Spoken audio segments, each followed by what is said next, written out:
Cronos is built on the fear of things changing, combining, and escalating because reality itself is unstable. And then there's the narrative weight. Dead Space is isolation horror. It's cosmic dread. It's about being alone with something ancient and unstoppable. It's incredible at that. Cronos is about collapse on a societal level. A world before disaster, a world after disaster, the cost of deciding who gets saved, the horror of knowing what's coming and not being able to stop all of it. That's not the tone of Dead Space. That's the tone of a time paradox sci-fi tragedy, which again lines up way closer to Singularity. Even the emotional core is different. Dead Space is about personal trauma locked inside a nightmare you can't escape. Cronos is about interfering with fate and watching the consequences ripple outward. It's about the weight of choice across timelines, not just the fear of survival in one location.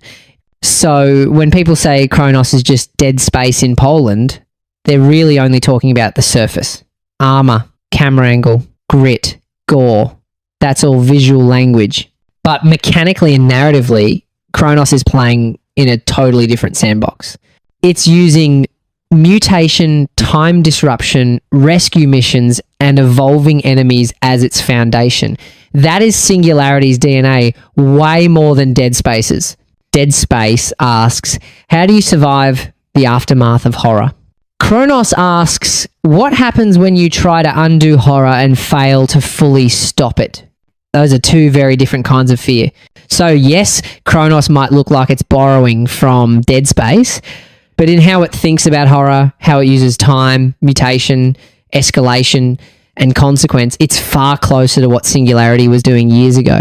It's not a corridor survival game at its core. It's a time-fractured sci-fi horror about intervention, mutation, and regret. And that's why calling it just Dead Space inspired misses what the game is actually trying to be.